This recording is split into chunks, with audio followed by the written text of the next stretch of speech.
अस्सलाम वालेकुम, good morning Pakistan. आप देख रहे हैं सुबह की सोच और मेरे साथ हैं गजल अशरफ और मेरे साथ हैं हसनैन लियाकत। अस्सलाम वालेकुम, गुड मॉर्निंग, वेलकम टू सुबह की सोच। हसनैन, क्या खबरें आज? आज खबर कोई अच्छी नहीं है। आज हमने आगाज बहुत एनर्जेटिक किया, लेकिन आज से 10 साल कबल 16 दिसंबर 2014 की अगर बात की जाए तो आर्मी पब्लिक स्कूल पे एक अंदोनाक वाकया हुआ था, जहाँ पे तकरीबन 150 के करीब लोग शहादत का शिकार हुए थे। और फिर अगर उसकी बात की जाए तो 132 बच्चों की शहादत हुई थी, जिनकी उम्र 8 से लेके 16 साल तक थी। और ये पाकिस्तान की तारीख का एक ऐसा वाकया गजल जो कि दिल दहला देने वाला वाकया है। अगर कोई बाहर के भी वो जो दहशतगर्द थे, कोई उज़्बेक था, कोई अरब के थे, कोई अफगान थे, लेकिन उनका भी तो दिल है। लेकिन जब ये वाकया हुआ तो हमने उस दिन शायद फैसला किया कि अब हमें दहशतगर्दों के खिलाफ अपनी जंग को और ज़्यादा जो है नेक्स्ट पैमाने पे लेके जाना है। एग्जैक्टली ऐसा ही है। और अगर हम जब भी हर साल जब उस दिन को याद करते हैं तो ज़ख्मों से तारीख का एक भरा हुआ दिन है।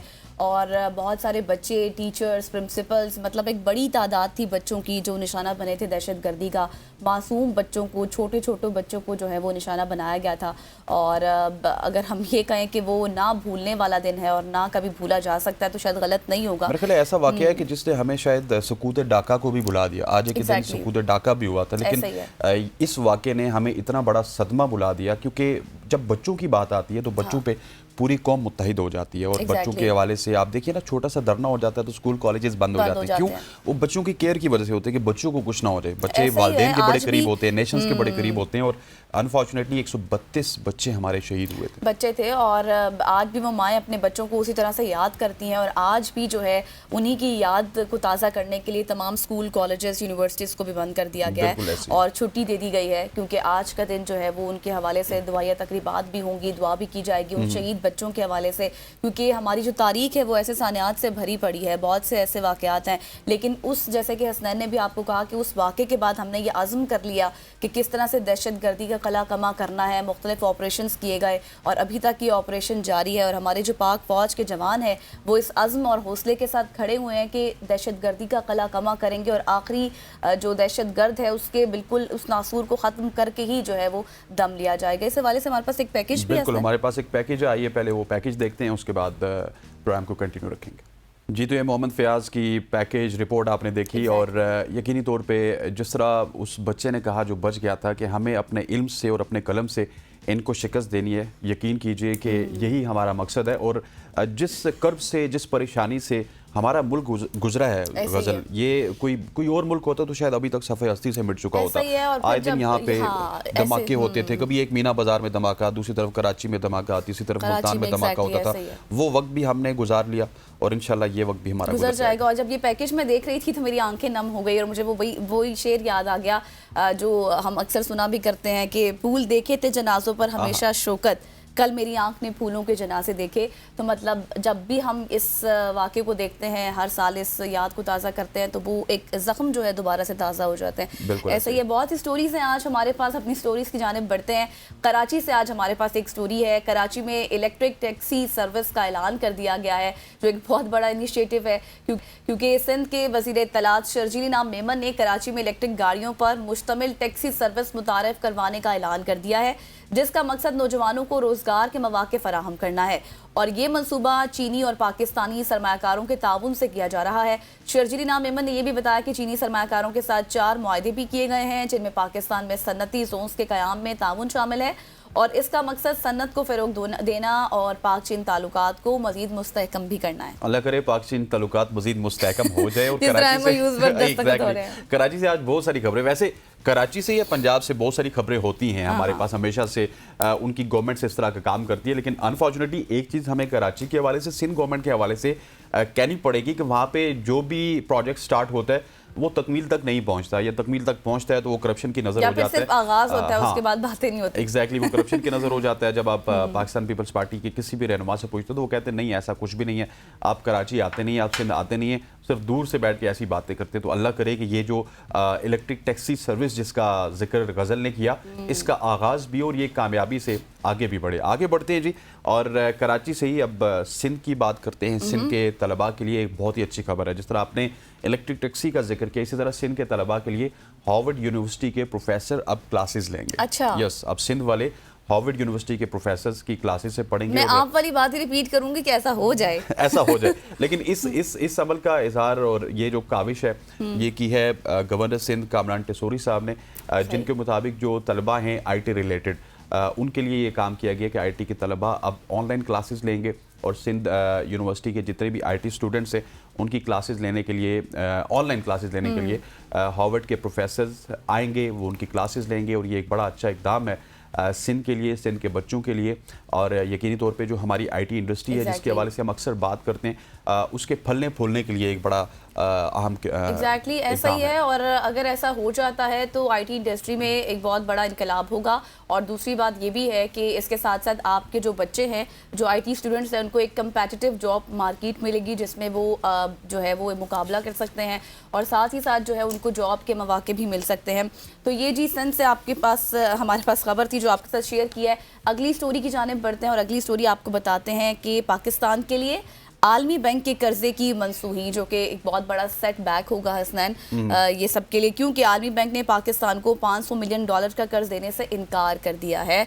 और यकीनी तौर पर ये एक बड़ी खबर है, क्योंकि साथ ही साथ आपको ये भी बता दें कि CPEC मंसूबों के हवाले से भी जो है इसमें एक अहम किरदार था, जो कि अब नहीं होगा, क्योंकि ये फैसला किया गया है कि अब वो नहीं दिया जाएगा कर्ज। और ये बड़ा धचका है, जैसे कि मैंने आपको पहले भी कहा, ख़ास तौर पर ऐसे वक्त में जब मुल्क पहले ही इक्तिसादी बहरान का शिकार है, मुआहदों की अदम तकमील, मनसूबों में शफाफियत की कमी और इसके साथ साथ हुकूमती इदारों की नाकाफी कारकर्दगी ने आलमी बैंक को इस कर्जे की मंजूरी से रोक दिया है। बिल्कुल ऐसे ही, और ये बड़ा अनफॉर्चुनेट है। कभी हम IMF की तरफ देखते हैं, कभी आलमी बैंक की तरफ देखते हैं, कभी एशियन डेवलपमेंट बैंक की तरफ देखते हैं, लेकिन हमें शायद अपनी चीज़ें दुरुस्त करने की ज़रूरत है। हम अक्सर ये कहते हैं कि फ़लाँ इदारा बहुत अच्छा है, वो इदारा बहुत अच्छा है, आलमी ये इदारा बहुत अच्छा है, लेकिन आप एज ए गवर्नमेंट आप क्या कर रहे हैं? देखें ना, आप अगर इस गवर्नमेंट की बात करें तो इस सब के हम स्टेक होल्डर्स हैं या शेयर होल्डर्स हैं।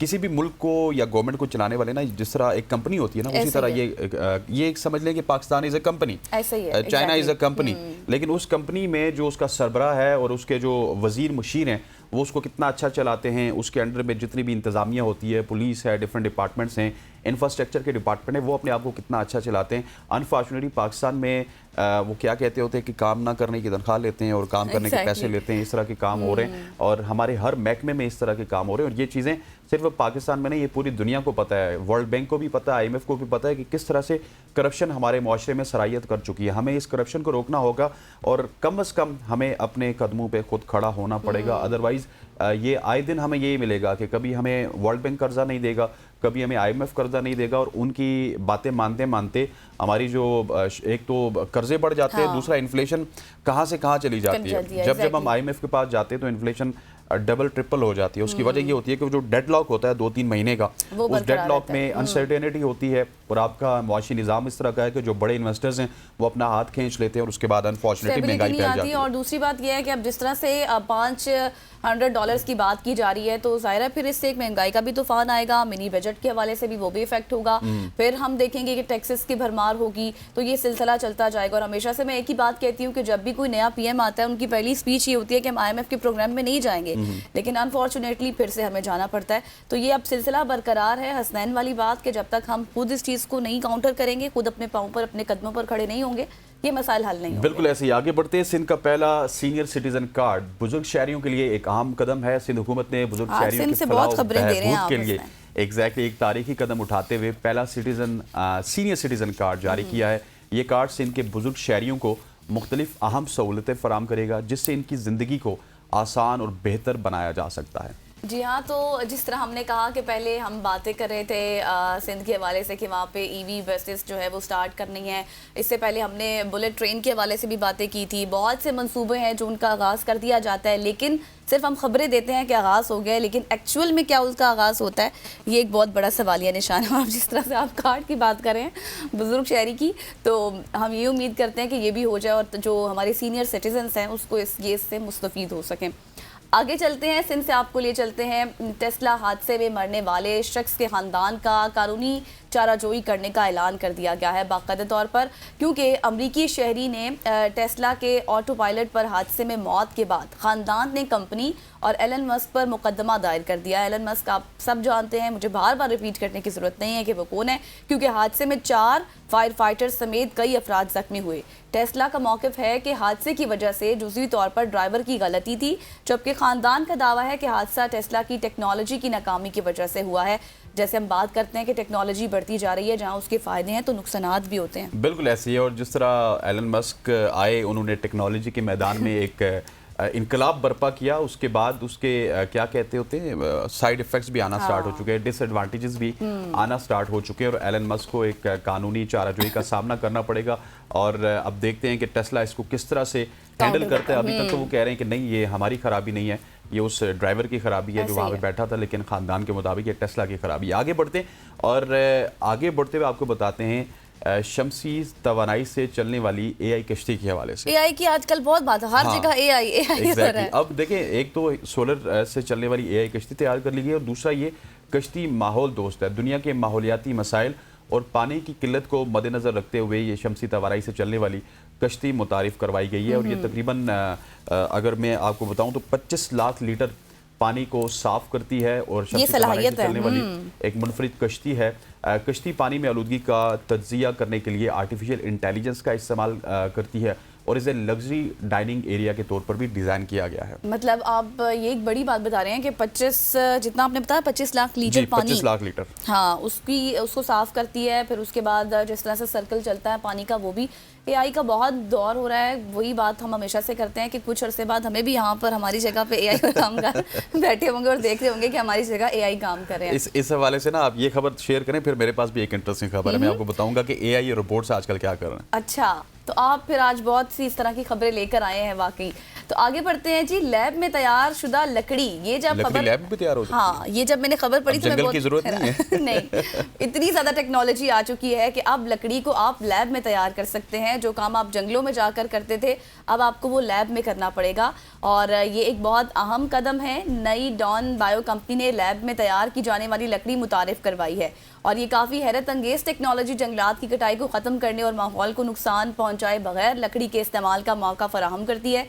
ये लकड़ी हयातियाती मवाद और जदीद बायो इंजीनियरिंग के जरिए लेबॉर्ट्री में तैयार की जाती है। कुदरती दरख्तों की नशोनुमा के अमल में लैब दोहराया जाता है। मतलब जिस तरह से हम ये बात कर रहे हैं कि पहले हम जंगल में जाते थे, लकड़ियाँ जिस तरह से काटना, फिर उसके बाद इकट्ठी करना, बनाना, अब वो सारा प्रोसेस टेक्नोलॉजी ने जो है ना वो उसको बंद कर दिया है। अब आप लैब में घर बैठे आराम से, आपकी कहीं पे भी लैब है, आप वहाँ पर आसानी से तैयार कर सकते हैं। बिल्कुल ऐसे। और अब मैंने आपको बताया था कि इस हवाले से जिस तरह आपके खदशात थे कि एआई वाले यहाँ पे आके बैठ जाएंगे, वो डेफिनेटली रिपोर्ट्स की सूरत में होंगे। हाँ। अब रिपोर्ट्स ने भी एक फैसला किया है कि वो भी ओवर टाइम नहीं लगाएंगे। अच्छा, ज्यादा काम नहीं करेंगे। अगर 8 घंटे की खबरें शेयर कर रहे थे उनकी 8 घंटे की जॉब है तो वो 8 घंटे की जॉब करेंगे। चीनी रिपोर्ट्स का मुनफरिद तजुर्बा हुआ है। चीन में एक छोटे रिपोर्ट ने 12 बड़े रिपोर्ट्स को ओवर टाइम काम छोड़ने पर आमादा किया। अच्छा। छोटे ने बड़ों को मना लिया। चीनी एक्सपर्ट्स की अगर बात की जाए तो उन्होंने इस तजर्बे के दौरान एक छोटे रिपोर्ट को मखसूस हिदायत दी, जिसमें उसने बड़े रोबोट से दरख्वास्त की कि वो इजाफी घंटों तक काम ना करें और अपने काम और ज़िंदगी के दरमियान तवाज़ुन को बेहतर बनाएं। इस तजुर्बे का मकसद ये था कि मशीनों को भी काम और आराम के दरमियान तवाज़ुन की अहमियत का अदराक होना चाहिए। और ये एक तफरीही तजुर्बा ज़रूर था, लेकिन जिसमें मशीनों के ज़रिए काम और ज़िंदगी के तवाज़ुन पर रोशनी डाली गई। लेकिन अब वो जो एआई और रिपोर्ट्स की बात करी थी, उनके लिए ये है कि रिपोर्ट्स भी ओवर टाइम नहीं लगाएंगे। अगर ओवर टाइम लगाएंगे तो ज़्यादा तनख्वाह मांगेंगे। एग्जैक्टली। और जिस तरह से आप आज मुझे बता रहे हैं बहुत सी खबरें एआई की, रिपोर्ट्स की, मुझे लग रहा है कि मैं अब कल परसों तक भी यहाँ पे मौजूद नहीं होंगी जिस तरह से आप बता रहे हैं। आगे हम चलते हैं। आज हमने बहुत खबरें आपके साथ शेयर की है एआई की, रिपोर्ट्स की, लेकिन एक अहम तरीन खबर ये भी है कि दुनिया के 5 कदीम तरीन ममालिक जो हैं उनको मैंने पढ़ा है कल, और वो कौन से हैं वो आपको बताते हैं कि बहुत से ममालिक ने अपनी सकाफत, तहजीब और विरसे से ना सिर्फ अपने इलाके बल्कि पूरे इंसानियत को मुतासिर किया है। कि ममालिक अपने तवील तारीख के दौरान मुख्तलिफ सियासी, समाजी और सकाफती तब्दीलियों का जो है वो गवा रहे हैं, क्योंकि वहाँ पर ऐसे आप ये कहें कि पुरानी कदीम चीज़ें थी जिनको देखकर लोग अट्रैक्ट होते थे। इन ममालिक की सकाफत, मजहब और तारीख इंसानियत के लिए कीमती विरसा फराहम करती है। दुनिया के कदीम तरीन ममालिक में ईरान है और वियतनाम है, फिर उसके बाद आर्मीनिया है, इसके साथ साथ शुमाली कोरिया है और हिंदुस्तान भी शामिल है। और ये ममालिक अपनी कदीम तारीख और सकाफत के लिए जाने जाते हैं। बिल्कुल, हिंदुस्तान का मतलब यह है कि पाक व हिंद बरसगीर, पाक व हिंद की बात हो रही है, सिर्फ हिंदुस्तान की बात नहीं हो रही। और वैसे ये इंडियन क्लेम ज़रूर करते हैं कि वही सबसे पुरानी तहजीब है, लेकिन हम भी उनके साथ मौजूद थे और ये बरसगीर पाक को इनकी oldest countries in the world. आज की शॉर्ट स्टोरी से इतना ही। यहाँ पर वक्त वो चाहता है एक शॉर्ट सी कमर्शियल ब्रेक के बाद वापस आएंगे, एक और ख़ास टॉपिक के हवाले से बात करेंगे। स्टे विद अस।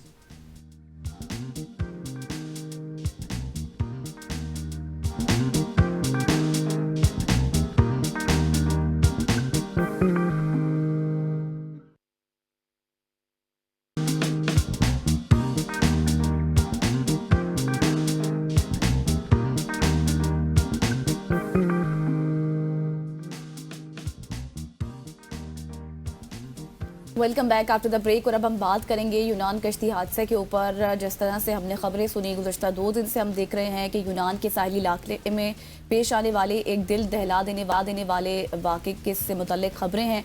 तारकीन वतन की कश्ती डूबने से कम अज़ कम 5 अफराद हलाक हो गए हैं, जबकि इस वक्त मुतअद्दिद अफराद लापता भी हैं। और हादसा हफ्ते के रोज़ पेश आया था, जिसके बाद यूनानी हुकाम ने फौरी तौर पर रेस्क्यू ऑपरेशन शुरू किया था और अभी तक ये ऑपरेशन जारी है।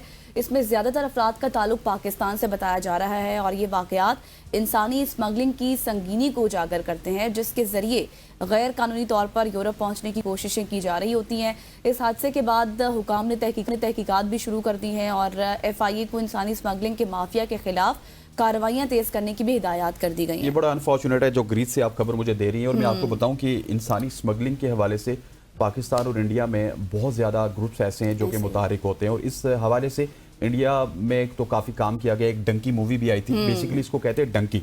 डंकी मार के आप कभी बसेस में होते हैं, कभी आप ट्रक में होते हैं, कभी आप किसी डाले में बैठ के जाते हैं और उसके बाद आपको कश्ती से समुद्र पार करवाने की कोशिश करते हैं। और जब आप किसी भी इंसानी स्मगलर से मिलते हैं तो वो तो बड़ा आपको बताएंगे कि देखें आप दूसरे अगर लीगल वे से जाएंगे वहाँ पे आपके 50 लाख लगेंगे, हम आपसे 10 लाख रुपए ले रहे हैं, लेकिन ये लोग अनफॉर्चुनेटली आपको रास्ते में छोड़ देते हैं। और ये यूनान कश्ती में जो 5 पाकिस्तानियों की तस्दीक हो रही है अभी तक अनफॉर्चुनेटली, जो कि शहीद हुए क्योंकि जा रहे थे, रास्ते में थे, शहादत ही होती है आपका हादसा ही है ये।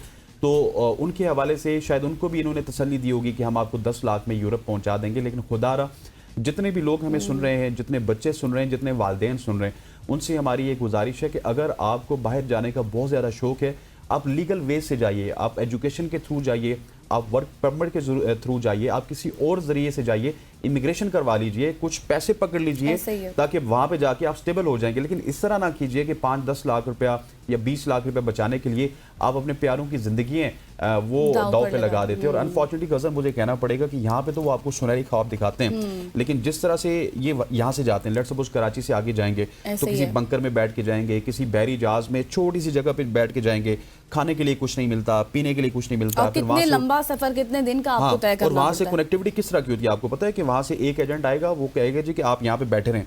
हो सकता है कि वो 10 घंटे या 10 दिन वहाँ पे बैठे रहें, वो ना आगे जा सकते ना पीछे जा सकते, सहमे होते हैं। और जब अगला बंदा आएगा वो उनको वहाँ से निकालेगा, और उसने भी देखना होता है कि वहाँ पे पुलिस देख रही है, लॉ इन्फोर्समेंट एजेंसीज देख रही है, नहीं देख रही। वो जब उनको देखते हैं फिर उनको निकालते हैं, और अचानक से अगर कोई पुलिस आ गई वो बंदे भाग जाते हैं जो एजेंट होते हैं, उनको पता होता है कि हम यहाँ पे लीगल हैं, लेकिन मारा जाता है तो वो गरीब आदमी मारा जाता है, कोई पाकिस्तानी, कोई इंडियन, कोई बांग्लादेशी, ये लोग मारे जाते हैं। ऐसा ही। और अभी जो ये कश्ती का वाकया है, ये एक लकड़ी की कश्ती थी और इसमें ज़रूरत से ज़्यादा लोग सवार थे, फिर उसके बाद ये उलट गई।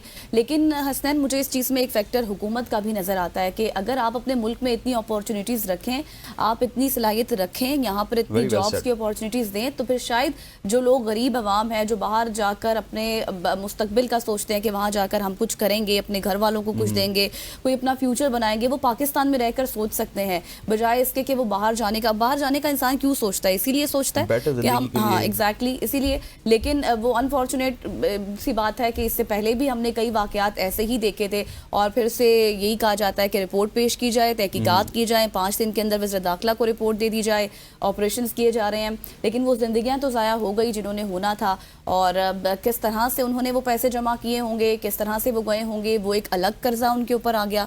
अब सारी ज़िंदगी का वो भी रोग, फिर जो जान चली गई उसका रोग, फिर जो घर तबाह हो गए अलग रोग। तो कितने सारे मसाइल आप साथ लेकर चल रहे हैं। तो हुकूमत को इस हवाले से भी सोचना होगा कि आप अपने मुल्क में ऐसी अपॉर्चुनिटीज़ दे दें। लेकिन अनफॉर्चुनेटली हुकूमत की प्रायोरिटीज़ नहीं है ना। हुकूमत की प्रायोरिटीज़ ये होती हैं कि धरने को किस तरह से रोकना है, लॉकडाउन को किस तरह से हमने गैर मौसर बनाना है, रोड्स किस तरह से बंद करनी है, कंटेनर्स किस तरह से लगाने हैं, किसी अपोजिशन के लीडर को किस तरह से कुचलना है और अपनी ख्वाहिशात की तकमील किस तरह से करनी है, ये हुकूमत की प्रायोरिटीज़ में आता है। हुकूमत की प्रायोरिटीज़ में ये बिल्कुल नहीं आता कि वो जॉब्स प्रोवाइड करे, वो कोई अच्छा माहौल दे, वो इंफ्रास्ट्रक्चर के ऊपर काम करे, वो टेक्नोलॉजी के ऊपर काम करे, बल्कि तो हुकूमत की प्रायोरिटीज़ में तो ये आता है कि अगर टेक्नोलॉजी से कोई बंदा 4 पैसे कमा रहा है तो उसमें हुकूमत आके इंटरनेट बंद कर दी थी। अब बहुत सारे आपके जो व्लॉगर्स हैं, यूट्यूबर्स हैं, उन्होंने दुबई को अपना मस्कन बना लिया, वो इस वजह से कि वहाँ पे जाके उनको कंटेंट क्रिएशन में आसानी होती है।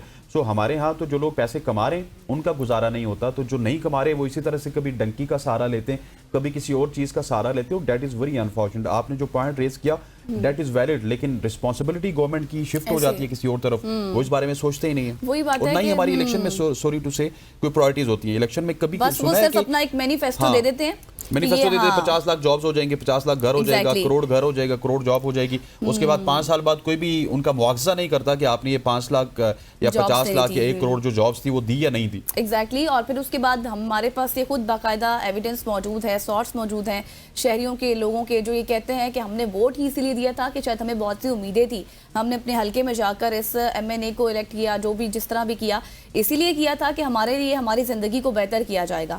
लेकिन एट दी एंड क्या होता है कि उनकी, जैसे हसनैन ने कहा कि उनकी ज़रूरियात, उनकी प्रायोरिटीज़ बदल जाती हैं और वो सिर्फ जो इंसान को, सिर्फ बाकी सब चीज़ें छोड़ दें, आप सिर्फ बेसिक नेसेसिटीज़ के ऊपर बात कर लें, वही नहीं है इंसान के पास, तो फिर आगे क्या होगा। दूसरी बात ये भी है, इसके साथ साथ जिस तरह हमने बहुत से फैक्टर्स को डिस्कस किया, अब ये देखना बहुत ज़रूरी है कि जैसे IT इंडस्ट्री की आपने बात की, अब जो लोग अपने छोटे कारोबार के साथ मुंसलिक हैं, IT के साथ, इंटरनेट बंद कर दिया जाता है, वो वहाँ से फिर दोबारा से एक परेशानी लाहक हो जाती है कि हमारा कारोबार बंद हो गया। वहाँ से भी फिर लोग यही सोचते हैं, और मैं इस चीज़ का आपको बता सकती हूँ, एविडेंस है कि बहुत सारे लोग ऐसे जो जिनके साथ मैं मिलती हूँ, उठती बैठती हूँ, मुझे कहते हैं कि हमें पाकिस्तान में कुछ नज़र नहीं आता फ्यूचर में, हमें बाहर जाना है। अनफॉर्चुनेटली मैं आपको बताऊं गजल, इससे पहले कि हम ब्रेक की तरफ जाएं, IT इंडस्ट्री सारी आपकी जिस तरह के व्लॉगर्स हैं वो दुबई शिफ्ट हो रहे हैं, टेक्सटाइल वाले ऑलरेडी बांग्लादेश शिफ्ट हो गए थे, बच्ची कुची आपकी जो इंडस्ट्री थी उसको चाइना ने इतना ज्यादा डेंट डाल दिया है कि वो इंडस्ट्री अब अपने पांव पे खड़ी नहीं हो सकती और पीछे आपके यही 3-4 चीजें रह गई थी, आप उसको भी मैनेज नहीं कर पा रहे। That is very unfortunate. ये हम तो यहाँ पे बैठ के कह रहे हैं, लेकिन जो अब अरबाब इख्तियार हैं, जो इस वक्त इक़्तिदार के मजे ले रहे हैं, उनको भी इस हवाले से कुछ सोचने की ज़रूरत है। ख़वातीन हज़रात, यूनान हादसे के हवाले से इतना ही यहाँ पर वक्त हो जाता है। एक शॉर्ट ब्रेक लेंगे, उसके बाद वापस आएंगे तो बात करेंगे मुल्क की सियासत के हवाले से। स्टे विद अस।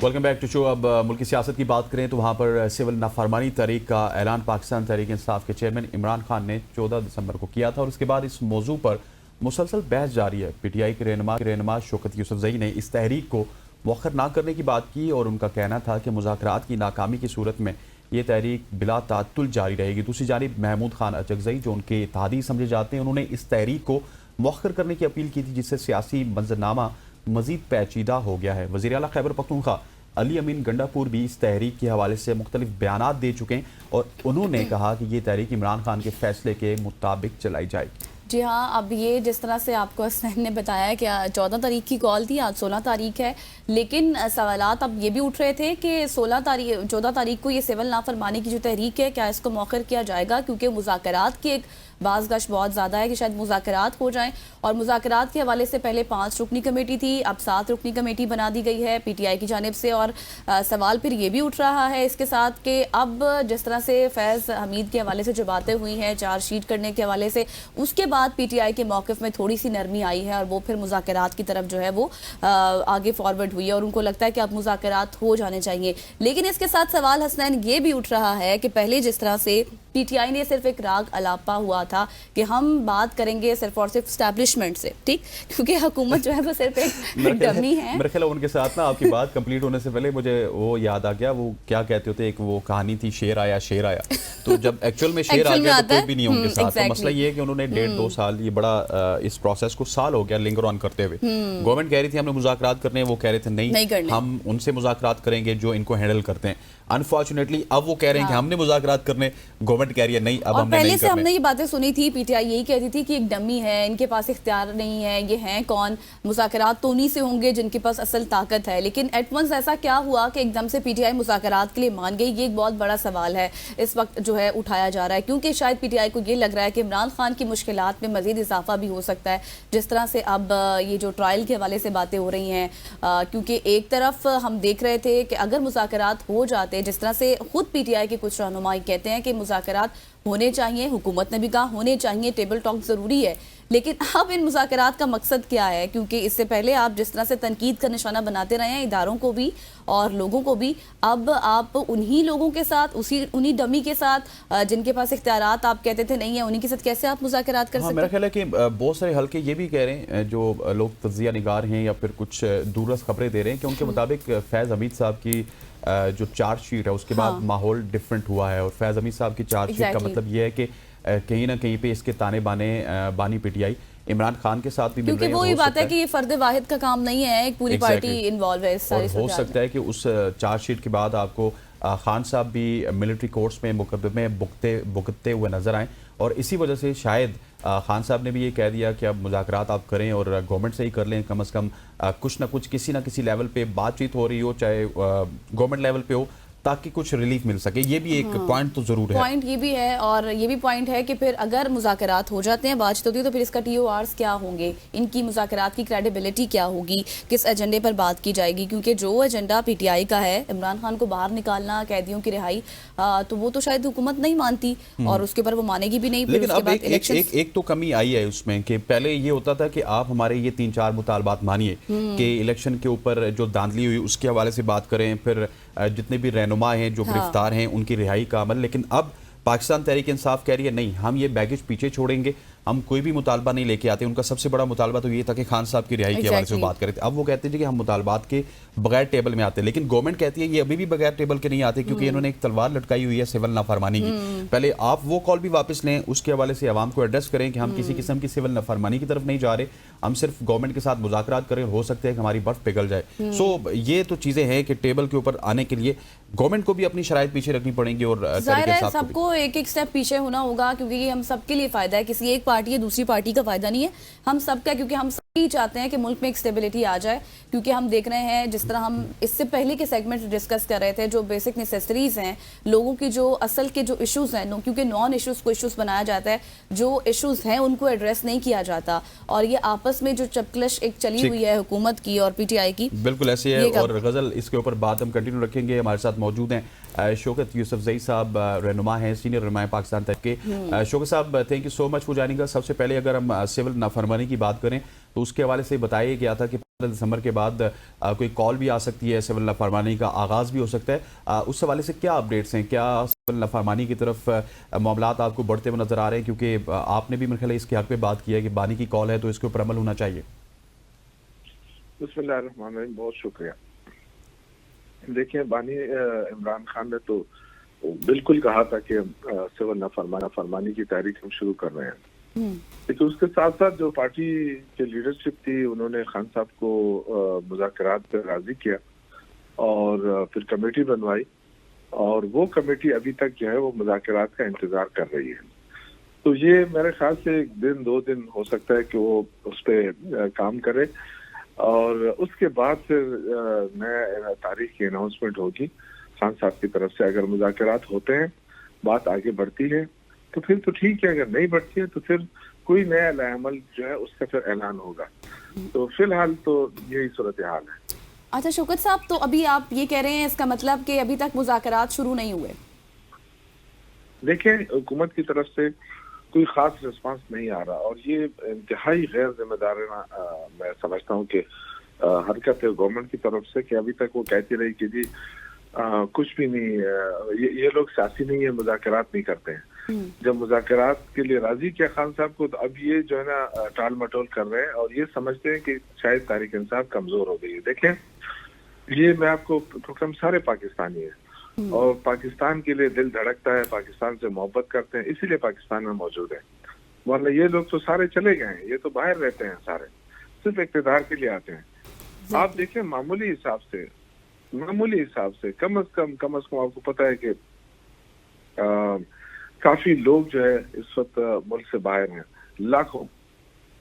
और अगर जो 33 बिलियन डॉलर अगर पाकिस्तान को आते हैं उसके सूरत में, रेमिटेंसेस की सूरत में, तो 33 बिलियन डॉलर में अगर कुछ वहाँ के जो लोग हैं ओवरसीज 7-8 बिलियन उनकी तरफ से इन्वेस्टमेंट भी देखें या वो आते जाते हैं तो ये तकरीबन कोई 40 बिलियन डॉलर बनता है। अगर देखें सिर्फ एक यूके के हिसाब लगा लें आप, यूके में जितने लोग हैं वहां से तकरीबन 2.5-3 बिलियन पाउंड आते हैं हर सालाना।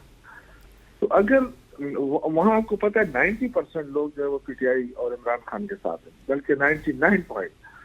तो अगर वो आधे भी कर दें और 2-2.5 या 1.5 बिलियन पाउंड्स वहां से रुक जाएं, इसी तरह यूरोप से, इसी तरह, तो अगर ये 40 बिलियन डॉलर ना भी रुके ना, 5 बिलियन डॉलर भी रुक जाए तो कितना नुकसान है पाकिस्तान का। अब मुझे समझ नहीं आ रही कि गवर्नमेंट इसको क्यों इतना लाइट ले रही है और क्यों इतना गफलत का मुजाहरा कर रही है। एक बंदा बार बार, क्योंकि वो सख्त स्टेप है ना, वो सख्त स्टेप लेने से पहले वो बार बार कह रहा है कि आए बैठे बात करते हैं, और बातचीत से ही रास्ता निकल सकता है। अच्छा यूसुफ जी साहब, आपकी जो क्योंकि वॉइस है बड़ी सेंस समझी जाती है पाकिस्तान तहरीक इंसाफ में, आप जब भी बात करते हैं तो उसके पीछे कोई लॉजिक नज़र आती है। पिछले 1 साल से गवर्नमेंट तो ये ट्राई कर रही थी कि किसी न किसी तरह से पाकिस्तान तहरीक इंसाफ को इंगेज करने की कोशिश की जाए, मुज़ाकरात करने की कोशिश की जाए। उस वक्त आप टेबल पे नहीं आ रहे थे।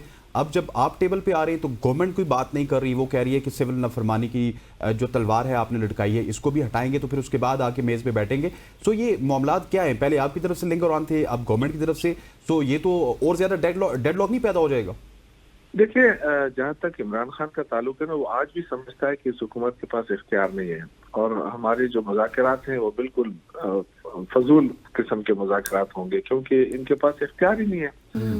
वो बार बार कहता रहा, लेकिन पार्टी की तरफ से जो हम जैसे लोग बार बार की ख्वाहिश थी कि जी गवर्नमेंट अगर मुज़ाकरात की बात करती है तो हमें मुज़ाकरात करने चाहिए, और वो यही कहता रहा कि इस हुकूमत के पास इख्तियार नहीं है। लेकिन उनको राजी किया, और आपको पता है इमरान खान को राजी करना बड़ा मुश्किल होता है।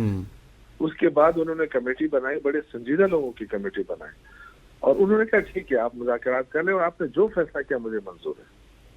तो मेरे ख्याल से ये आप देखें, उमर अयूब साहब है उसमें, असद कैसर साहब हैं, और उसमें हामिद रजा साहब है, अब्बास साहब है, ये ऐसे लोग हैं ना, ये बड़े पॉलिटिकल संजीदा, बल इनकी बात मानी भी जाती है। तो हमें बड़ी खुशी हुई कि खान साहब इस पर राजी हुए, उन्होंने कमेटी बना ली। अब देखिए, जिद जो होती है वो हमेशा अपोजिशन करती है, गवर्नमेंट जिद नहीं करती है, क्योंकि आप ठीक है, आपके पास रियासत की ताकत होती है, आप सब कुछ कर सकते हैं, लेकिन ये एक वो जमीन तो नहीं है ना बनाना रिपब्लिकन। यहाँ आइन कानून सबकी तो धज्जियां उड़ रही हैं। फिर आप देख रहे हैं कि मुल्क इस मुश्किल में अगर 3 बिलियन डॉलर भी रुक जाए इस मुल्क के लिए तो कितना नुकसान होगा। इतना तो आपको पूरा IMF के आगे इतना झुकाव कर अच्छा शौकत साहब, जैसे आपने ये बात की है कि जिस तरह से आपको लग रहा है कि ये मुज़ाकरात आपको फजूल किस्म के लग रहे हैं, अगर जो भी हुए, हुकूमत भी यही कहती है कि अगर मुज़ाकरात हो जाते हैं तो फिर इनके TORs क्या होंगे, इनकी क्रेडिबिलिटी क्या होगी, क्योंकि कहीं ऐसा ना हो कि आगे जाकर इमरान खान साहब वीटो ही ना कर दें। और वो 26वीं आईनी तरमीम का भी रेफरेंस दे रहे हैं शौकत साहब कि उस वक्त भी आपने मौलाना फजल रहमान के साथ आप चले थे, लेकिन एंड वक्त पे आके बानी ने मना कर दिया और आपने आगे कोई बात नहीं बढ़ाई। नहीं, देखिए 26वीं आईनी तरमीम के तो हम खिलाफ थे, और आज आपको पता चल गया है ना कि 26वीं आईनी तरमीम में क्या क्या मसाइल हैं। आज मौलाना फजल रहमान जो है उसी 26वीं आईनी तरमीम की मंजूरी के बाद जो है एहतजाज की धमकियां दे रहा है। तो हमने तो देखे उनके साथ 26वीं आईनी तरमीम पे तो हमने कोई उनके साथ इत्तेफाक नहीं किया था। हम तो उनको रोक रहे थे कि जी आपके साथ फ्रॉड हो रहा है, धोखा हो रहा है। आज वो खुद कह रहे हैं कि मेरे साथ धोखा हो रहा है। और जहाँ तक देखिए मुज़ाकरात की बात है ना, हम जैसे लोग चाहते हैं कि मुज़ाकरात हो, देखिए एहतजाज भी हो, वो अपनी जगह पे, लेकिन अगर ये बहाना गवर्नमेंट बनाती है कि जी उन्होंने सिविल नाफरमानी की तारीख दी है, देखिए सिविल नाफरमानी की तारीख जो है वो तो रुक सकती है ना, मुज़ाकरात शुरू हो जाएंगे, वो ऑटोमेटिकली रुक जाएगी। तो ये तो नहीं है कि मुज़ाकरात भी होंगे और साथ एहतजाज भी होंगे, ऐसा तो नहीं हो सकता है। लेकिन अगर आप इंगेज नहीं कर सकते तो डेफिनेटली ये तो देखें, अगर असातिज़ा की बात आप ना माने तो वो भी एहतजाज पर निकल आते हैं, कोई मुलाजिमीन सरकारी होते हैं वो भी निकल आते हैं। तो ये तो देखें, तो ये कहना कि जी इन्होंने शराइत रखी है, हमने क्या शराइत रखी है? हमने तो एजेंडा दिया है ना कि इस पर हम बात करते हैं, अगर हमारे साथ बात करें हमें कायल करें। लेकिन अच्छा रूल ऑफ लॉ की बात की हमने कहा कि रूल ऑफ लॉ हो जाए इस मुल्क के अंदर। हमने कहा कि ह्यूमन राइट्स की जो वायलेशन है ये खत्म की जाए। ये लोगों के घरों पे छापे मारे जा रहे हैं, पॉलिटिकल वर्करों को जेलों में बंद किया गया है, बेगुनाह लोगों को आजाद करे। अब आपके सामने है कि 80 वर्करों को इंसदादी दहशतगर्दी अदालत में जज कह रहा है कि इनको गिरफ्तार नहीं करना है, और जब वो बाहर निकलते हैं तो उनको दोबारा गिरफ्तार कर लिया जाता है। तो कहाँ है आईन कानून? ये कैसा मुल्क चलाया जा रहा है? तो इसीलिए हम बात करते हैं कि देखिए, आए इस मुल्क के साथ मजाक और ना करें। जितने ताकत के जोर पे आपने चलाना था चला लिया, अब आगे जाके मुश्किलात बढ़ेंगी। अगर आप 3-4 बिलियन डॉलर के लिए आप IMF के आगे झुकते हैं, अपना सब कुछ बेच देते हैं, तो अगर ये रेमिटेंसेस कम हो गए तो फिर आप क्या करेंगे? आप मुल्क को निजाम को कैसे चलाएंगे? शौकत साहब, मुझे 30 सेकंड्स में बताइएगा, हमारे पास वक्त खत्म हो जाता है, कि फैज़ अमीर साहब की जो चार्जशीट है उसके बाद भी पाकिस्तान तहरीक इंसाफ बहुत ज़्यादा मुतारिक नजर आई है मुज़ाकरात के हवाले से। तो क्या कि खदशा है ऐसा कि खान साहब को मिलिट्री कोर्ट्स में लेके उनका वहाँ पे जाके मुकदमा? फैज़ अमीर साहब के जो ताल्लुक है वो फौज से है, और वो फौज का जो अपना मामला है हमारा उससे कोई लेना देना नहीं। ये जो आप बात कर रहे हैं कि हम ज्यादा सरगर्म हुए, नहीं, ये हमारी कोशिश रही थी, क्योंकि ये बड़ा स्टेप है इसका। ये जो सिविल नाफरमानी है ना, ये बहुत बड़ा स्टेप है। तो हमने मजबूर किया है खान साहब को, जो हमारे लीडरशिप है उन्होंने कहा है खान साहब से कि एक मौका दें, हम इनसे मुज़ाकरात करना चाहते हैं। तो अब गवर्नमेंट नहीं करना चाहती है तो उनकी अपनी मर्जी। पूरी पाकिस्तान देख रही है, पूरी दुनिया देख रही है कि ये झूठे लोग हैं।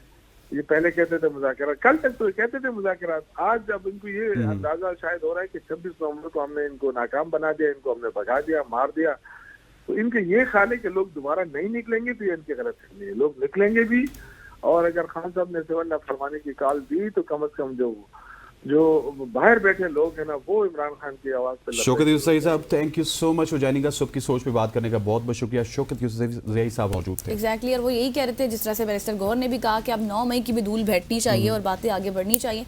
हम देखते हैं, लेट्स सी के क्या होता है, क्योंकि यहाँ पर वक्त हुआ एक ब्रेक का, और ब्रेक के बाद हम बात करेंगे बहुत ही इंपॉर्टेंट सेगमेंट, आपका भी फेवरेट है, क्रिकेट के ऊपर। स्टे विद अस।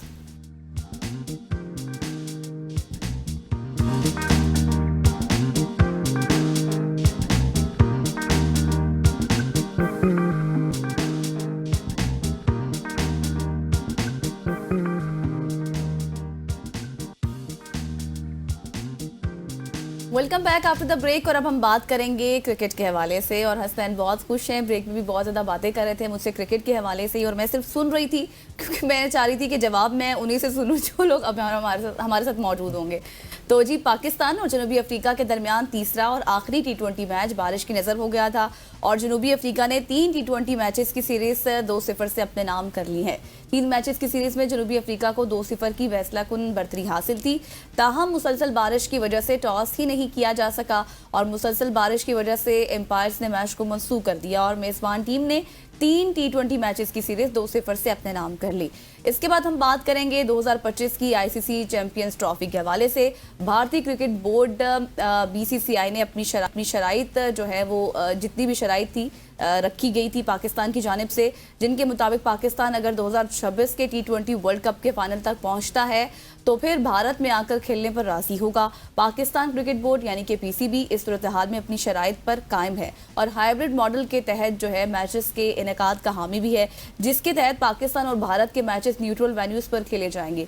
इस सब के बावजूद पाकिस्तान और भारत के क्रिकेट बोर्ड के दरमियान मुख्तलिफ उमूर पर बातचीत भी जारी है, और ICC ने इस तनाज़े को हल करने के लिए मुतअद्दिद कोशिशें भी की हैं। बिल्कुल ऐसे इस तमाम तरह इशू पे बात करने के लिए, स्पेशली चैंपियंस ट्रॉफी के इशू पे बात करने के लिए हमारे साथ सरहद के उस पार से senior sports journalist Manoj Dutt साहब मौजूद हैं। Thank you so much for joining us, आपको वेलकम करते हैं। और फिर कराची से हमें ज्वाइन कर रहे हैं बदियुज़्ज़मान साहब, स्पोर्ट्स जर्नलिस्ट हैं। इससे पहले कि मैं मनोज भाई से बात को स्टार्ट करूं, मैं थोड़ा सा चाहता हूं कि बदी भाई से हालिया जो सीरीज हुई है उसके हवाले से बात कर रहे थे। बदी भाई, आपको खुशामदीद कहते हैं। सीरीज हम हार गए उस साउथ अफ्रीका की टीम से, जिस साउथ अफ्रीका की टीम में ना नोकिया थे, ना रबादा थे, ना स्टब्स थे, ना महाराज थे, ना शमसी थे, और यही साउथ अफ्रीका की टीम है जो कि मनोज भाई के देश से आई हुई, उनकी B टीम इस टीम को हरा के वापस गई थी। लेकिन अनफॉर्चुनेटली हमारे सुपरस्टार बॉलर, सुपरस्टार बैटर्स इनसे नहीं जीत पाए, और रिजवान ये दूसरी सीरीज है T20 की जो हार गई। इस हवाले से क्या कहेंगे आप?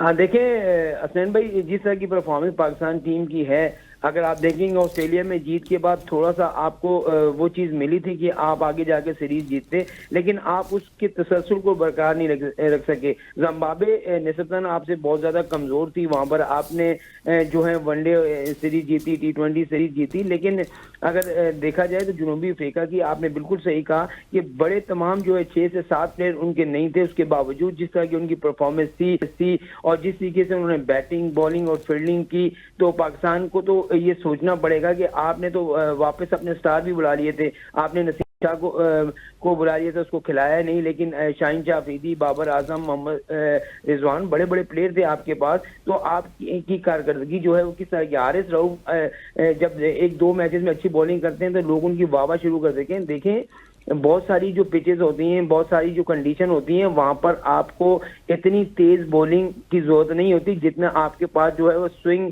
नहीं होगी, जिससे कि आप गेंद को जो है वो सही तरीके से पिच को इस्तेमाल नहीं करेंगे। आपने देखा होगा कि जनूबी अफ्रीका में हमेशा से बड़े रन बनते हैं, वहां पर 290 रन भी जो है वो इंडिया ने साउथ अफ्रीका के खिलाफ बना चुकी है T20 में। तो वहां पर आपको गेंद को लाइन और लेंथ से करना था, लेकिन पाकिस्तानी बॉलर वही जो है वो अपनी लाइन और लेंथ भूल जाते हैं, और जिस तरीके से पाकिस्तान ने बैटिंग की थी 206 रन कम नहीं थे, लेकिन यहाँ पर आपकी बॉलिंग का काम था कि इन रन्स को रोकना। अगर आप अपने आप को स्टार कहते हैं, आप अपने आप को इतना अच्छे बॉलर कहते हैं, आप पूरी दुनिया में आपकी वाह होती है, तो फिर यहाँ पर आपको मैच जिताना चाहिए था। लेकिन देखें जिस तरीके से जनूबी अफ्रीका के जो हैड्रिक ने बैटिंग की है, आउट क्लास बैटिंग की है, फिर ऋषि डाउसन ने जिस तरीके से बैटिंग की, तो ये पाकिस्तान के लिए एक सोचने का मौका है कि आगे हमने जाके चैंपियंस ट्रॉफी खेलनी है। अगर इस तरह की कारकर्दगी होगी तो हम चैंपियंस ट्रॉफी में किस तरीके से जाएंगे।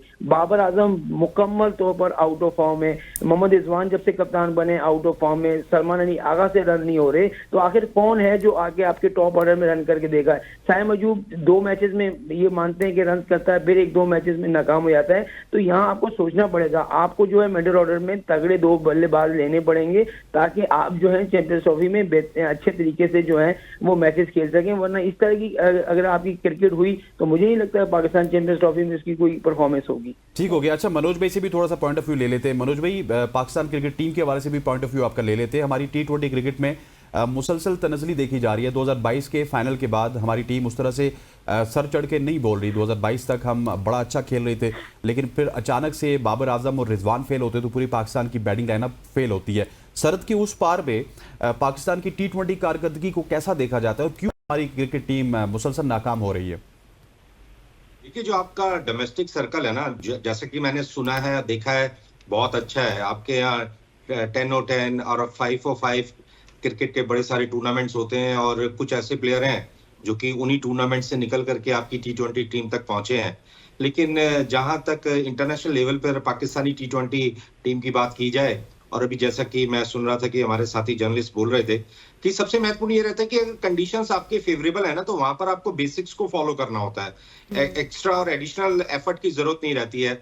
और जब फास्ट बॉलर्स के लिए कंडीशंस पूरी तरीके से अनुकूल हैं, फेवरेबल हैं, आप सिर्फ और सिर्फ लाइन और लेंथ पर बॉल को पिच करें, बेसिक्स को फॉलो करें। अभी हमारी बी टीम गई थी, आपने देखा किस तरीके से बहुत आसानी के साथ हमने उनको हरा दिया था। लेकिन पाकिस्तान की टीम फुल स्ट्रेंथ पर थी, लेकिन जिम्बाब्वे की कंडीशंस को ठीक से उन्होंने यूटिलाइज नहीं किया, जिसका परिणाम ये रहा कि पाकिस्तान की टीम के प्रदर्शन के बारे में हम सब चर्चा कर रहे हैं।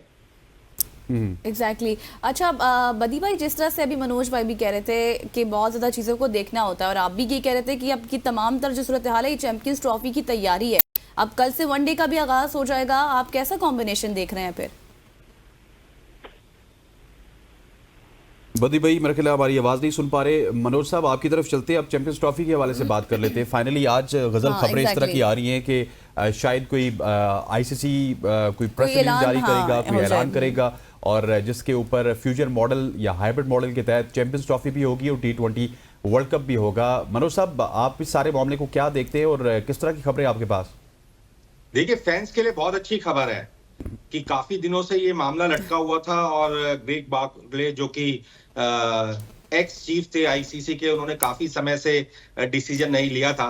लेकिन जिस तरीके से खबर आ रही है, जय शाह साहब गेम चेंजर माने जाते हैं, डिसीजन मेकर जाने जानते हैं और बहुत लंबे समय तक किसी इशू को पेंडिंग नहीं रखते हैं। उन्होंने इमीडिएटली, आप ले लीजिए कि 1 दिसंबर को उन्होंने एज आईसीसी चीफ ज्वाइन किया और 15 दिन के अंदर उन्होंने डिसीजन भी ले लिया और उम्मीद कर रहे हैं कि आज बहुत बड़ी अनाउंसमेंट होने वाली है। जैसा कि मैं बोल रहा हूं कि फैंस के लिए बहुत खुशी की बात है कि कहीं ना कहीं आज एक पॉजिटिव डिक्लेरेशन होगी और पीसीबी ने एक बहुत अच्छा डिसीजन लिया है।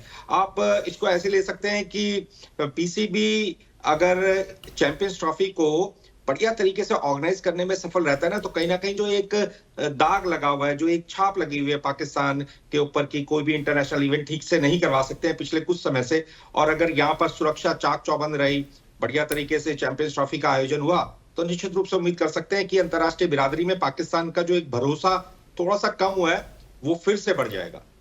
अच्छा मनोज भाई, तो फिर वहाँ बदी भाई वैसे पहुंचा है, बदी भाई हमारे साथ मौजूद हैं। ठीक है, सही है। बदी भाई, इससे पहले मैं आपसे यही सवाल कर रही थी, आप बात कर रहे थे कि कब जो मैचेस हो रहे हैं, जिस तरह से पाकिस्तान की कारकर्दगी रही है, कल से वनडे का भी आगाज होने वाला है, 17 दिसंबर है, आप कैसा कॉम्बिनेशन देख रहे हैं? फिर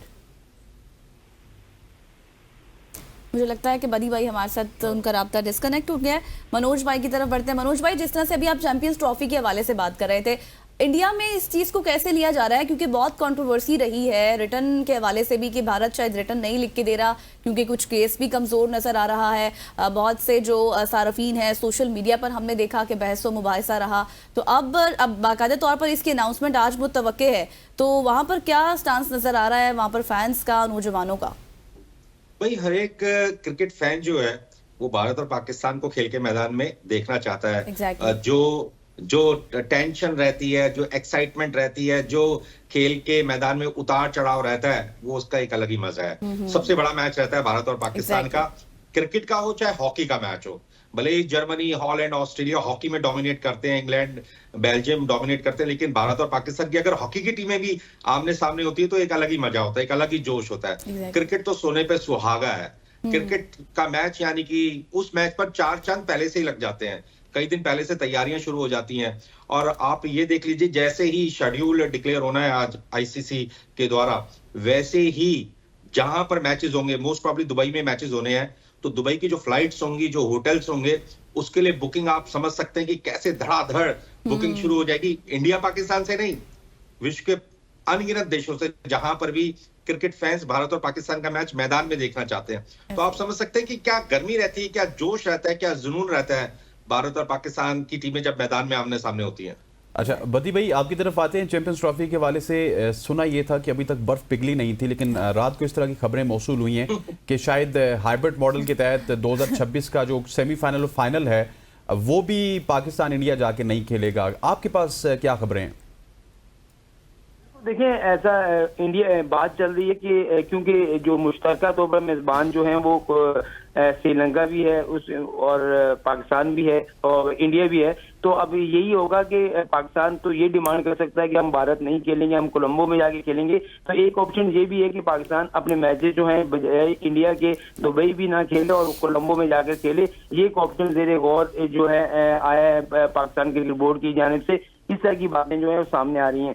जहां तक आपने चैंपियंस ट्रॉफी की बात की, देखें चैंपियंस ट्रॉफी पर अगर आपने चैंपियंस ट्रॉफी में हिस्सा लेना है, मनोज भाई अभी बात कर रहे थे, देखें दोनों मुल्कों की जो क्रिकेट है, इसके जो फैंस हैं उनको सबसे ज्यादा जो है वो एंटरटेन करती हैं ये दोनों टीमें। और जब भी कोई मैच होता है तो इसमें यही होता है कि भारत के शायकीन हो या पाकिस्तान के शायकीन हो, दोनों को खेलता हुआ देखना चाहते हैं। मेरे ख्याल में भारत जिस तरीके से अपना वो कह रहे जी हमें हुकूमत इजाजत नहीं देती, बोर्ड बिल्कुल राजी है, तो ये चीजें हमें खत्म करनी पड़ेंगी। क्रिकेट और सियासत को बिल्कुल अलग रखना पड़ेगा ताकि जो है हमारी क्रिकेट आगे बढ़ सके। अब देखें, जब रवायती हरीफ भी जो है आपस में नहीं खेलेंगे एक दूसरे के मुल्क में जाकर, तो इसमें क्रिकेट में जो है ना वो चीज नहीं रहती। अगर देखें इंडिया की टीम यहाँ पर आती है तो यहाँ पर मैं आपको बताता हूँ कि मैं जब हम मैच कवर कर रहे होते हैं पाकिस्तान का, ये दूसरी टीमों का मैच कवर कर रहे होते हैं, तो वहाँ के जो शायकीन है यहाँ के, वो ये कहते हैं यार यहाँ पर विराट कोहली कब आएगा, यहाँ रोहित शर्मा कब आएगा, यहाँ पर बुमराह कब आएगा। तो लोगों को ये नहीं है कि वो इंडिया की टीम है, वो उन स्टार को पाकिस्तान में देखना चाहते हैं। इसी तरीके से पाकिस्तानी जो स्टार हैं वो इंडिया वाले उनको देखना चाहते हैं। तो मेरे ख्याल में दरमिया जो चाहे वो भारत कर रहा हो या पाकिस्तान कर रहा हो, इन दोनों को एक बीच का रास्ता निकालना होगा कि भाई हर जगह आप कुछ भी चल रहा हो, लेकिन क्रिकेट एक खेल है, और खेल जो है, खेल से जो है वो आपस में मोहब्बत और भाईचारा पैदा होता है। तो हम इंडिया भी जाके खेलें, और इंडिया को भी चाहिए कि बड़े दिल का मुजाहरा करे और पाकिस्तान आकर खेले। आज जो है वो चैंपियंस ट्रॉफी के हवाले से यही हमारे ज़ाहिर बताते हैं कि एक बहुत बड़ा जो है फैसला होने जा रहा है कि हो सकता है कि आज शेड्यूल का ऐलान कर दिया जाए, लेकिन बहुत ताखीर हो चुकी है। देखिए बहुत सारी टीमें इस इंतजार में, अभी तक उनके स्क्वाड फाइनल नहीं हुए कि कौन से स्क्वाड को खिलाना है, फिर ब्रॉडकास्टर काफी परेशान है। अब भारत ने तो मैचेस अपने दुबई में खेलने, लेकिन पाकिस्तान अगर फाइनल में भी पहुंचता है तो, और इंडिया पहुंचता है तो पाकिस्तान को फाइनल भी जाके जो है वो दुबई में खेलना पड़ेगा। तो ये चीजें जो होती हैं, तो अगर वो फाइनल अगर पाकिस्तान दुबई में खेलेगा तो हमारी मेजबानी का आप मुझे बताएं कि क्या फायदा कि हम अपना ही फाइनल जाके दुबई में खेलेंगे। ये चीजें, लेकिन इसी तरह बदी भाई सरहद के उस पार से भी तो खबरें आ रही हैं कि अब वो अगर फाइनल में पहुंचेंगे तो वो अपना फाइनल कोलंबो में खेलेंगे 26 में। हाँ, ये वही तो मैं कह रहा हूँ, मसला सारा यही है। वो कोलंबो में खेलने के लिए तैयार है। पाकिस्तान भी जो है वो यही चाह रहा है कि हम जो दोनों का वो इसी बात पे तो बातें हो रही हैं कि रिटर्न जो लिख के नहीं दिया जा रहा, जो तहरीरी तौर पर जो है वो बातें सामने नहीं आ रही। इस वक्त भी मैं आपको बताऊं कि जो पाकिस्तान क्रिकेट बोर्ड के कुछ आला हुकाम है, फिर जो आईसीसी के आला हुकाम है, वो आपस में उनकी बातचीत हो रही है, जारी है कि क्या करना चाहिए। तो अगर इंडिया कोलंबो में खेलना चाहता है तो पाकिस्तान को भी कोलंबो में खेले, इंडिया दुबई में खेलना चाहता है तो पाकिस्तान को भी दुबई में खेलना चाहिए। तो ये एक तरह की चीजें होनी चाहिए। देखिए हमेशा से पाकिस्तान में, मनोज भाई हमारी बात को सेकंड करेंगे कि देखें जब भी कोई इस तरह का मसला हुआ है, पाकिस्तान ने हमेशा पहल की है, और पाकिस्तान अभी 2023 का वर्ल्ड कप खेल कर भी इंडिया से आया है। हमने कभी नहीं कहा कि हम इंडिया नहीं जाके खेलते, हम इंडिया खेलने के लिए तैयार हैं, लेकिन आपको भी तो थोड़ा सी लचक दिखानी पड़ेगी ताकि हम उन शायकीन के दिलों को जोड़े, आपस में मोहब्बत और भाईचारा पैदा करें। तो ये भारतीय क्रिकेट बोर्ड को, भारतीय हुकूमत को भी ये सोचना पड़ेगा कि जब पाकिस्तान अगर हमारे मुल्क में आ सकता है तो हमें भी जाना चाहिए। ये चीजें खत्म होनी चाहिए। अब पहले हाइब्रिड मॉडल था, अब जो पार्टनरशिप फ्यूजन फार्मूला है, तो अगले साल 2 साल बाद क्या पता कोई और फार्मूला सामने आ जाए। तो इन फार्मूलों के चक्कर से निकलकर हमें क्रिकेट पर तवज्जो देनी चाहिए। मनोज भाई आप काफी मुस्कुरा रहे हैं, और जिस तरह बदी भाई कह रहे हैं कि ये फार्मूले पे फार्मूला निकल रहा है, क्या कहेंगे आप इस पे? रिटर्न लिख कर दे दे, वो कह रहे हैं रिटर्न लिख के दे दे, बात खत्म हो जाएगी। भैया आप समझिए, हम तो बिल्कुल खेलना चाहते हैं। हमने कब मना किया? हम ऑस्ट्रेलिया में खेले, हम श्रीलंका में खेले, हम शारजाह में खेले, और आप हमारे यहाँ घर में आए और यहाँ पर खेले। तो इंडिया तो हमेशा, लेकिन आप हमारे घर नहीं आना चाहते ना सर, मसला ये है, पाकिस्तान के विरुद्ध खेलने, मसला ये है कि आप हमारे घर आके नहीं खेलते ना। देखिए वो एक अलग, लेकिन मनोज भाई एक मुझे बताइएगा अपने दिल से कि आपकी क्या राय है, इंडिया को पाकिस्तान आना चाहिए? देखिए जो हालात हैं उसमें जो अंतिम फैसला है वो बीसीसीआई की, मैं आपके अगर फैसला आप पे छोड़ दिया जाए तो आप क्या फैसला करेंगे सर? देखिए मैं तो मिनिस्ट्री ऑफ जो हमारी एक्सटर्नल मिनिस्ट्री है वहां की एक कमेटी बना करके उनसे एक रिकमेंडेशन लूंगा कि जो हालात है उन्हें देख करके आप क्या हमें सजेस्ट करें। मनोज भाई बात तो फिर वही आ गई ना, हसनैन ने तो आपसे आपके दिल की बात पूछी। आप देखिए, आप इसमें मेरे दिल की बात का उतना महत्व नहीं है। एक पूरा कंटिंजेंट आएगा पाकिस्तान, और जो खिलाड़ी हैं वो खेलना चाहते हैं या नहीं खेलना चाहते, वो भी बहुत महत्वपूर्ण है, वो ज्यादा महत्वपूर्ण है। मनोज भाई मुझे एक चीज पे रोशनी डालिएगा, एक चीज पे रोशनी डालिएगा। मैं चाहता हूं कि इसमें कुछ सैनिटी प्रिवेल होती हुई हमें इंडिया की जानिब से नजर नहीं आती कि एक तरफ आप अपना सेमीफाइनल और फाइनल भी पाकिस्तान में नहीं खेलेंगे, लेकिन आप 26 में एक्सपेक्ट ये कर रहे हैं कि हम अपना सेमीफाइनल और फाइनल आके इंडिया में खेलें।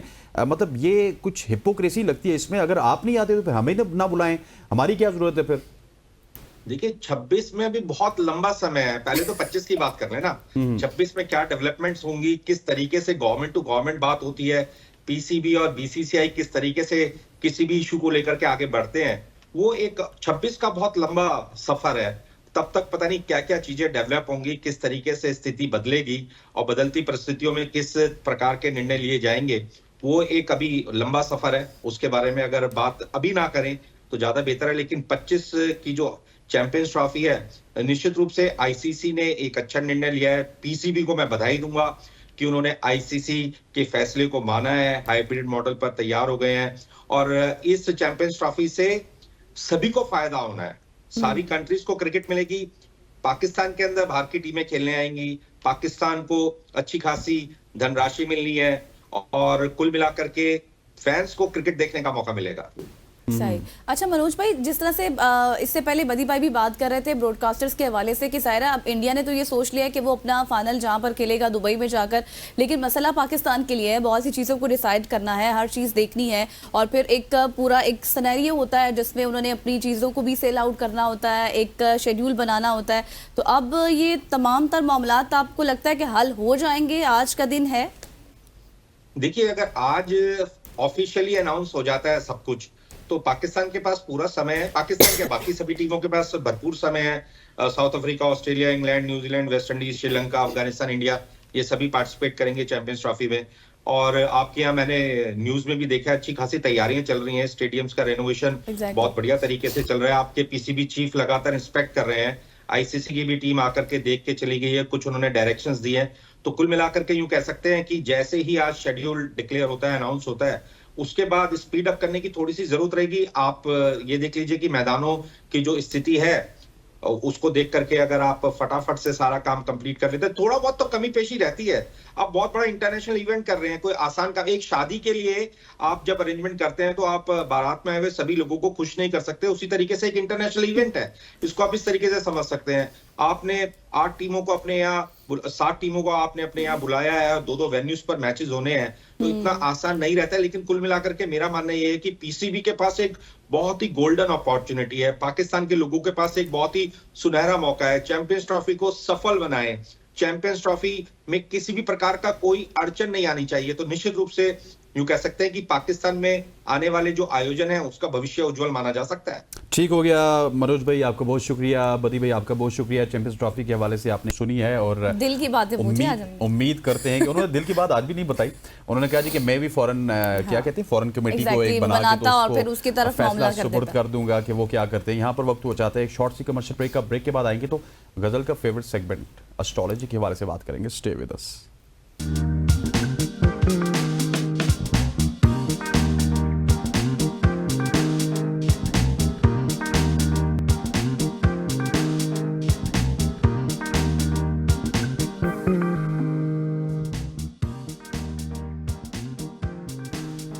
वेलकम बैक टू सुबह की सोच। अब मौसम की सूरत हाल के हवाले से हम बात करेंगे। मौसम अंगड़ाइयाँ ले रहा है, लेकिन सर्द अंगड़ाइयाँ ले रहा है, और उसमें सिर्फ खुश्क सर्दी है, ना बर्फबारी है ना बारिश है। और कुछ अर्सा पहले हमने सरदार सरफराज साहब से बात की थी, तो उन्होंने कहा था कि इस दफ़ा नॉर्मली कम बारिशें होंगी, कम बर्फबारी होगी, और खुश्क सर्दी से हालात बहुत ख़राब हो रहे हैं। स्पेशली अगर कराची की बात करें, बड़े शहरों की बात करें, तो यहाँ पे बीमारियां भी फैल रही हैं और खुश्क सर्दी के बहुत सारे नुकसान होते हैं। एग्जैक्टली ऐसा ही है, और इसी सारी सूरत हाल पर हम बात कर लेते हैं। चीफ मेट हमारे साथ मौजूद है सरदार सरफराज साहब। वेलकम टू सुबह की सोच। सरफराज साहब, सबसे पहले तो ये बताएं कि क्या सूरत हाल है अगले दिनों की और कब होंगी बारिशें?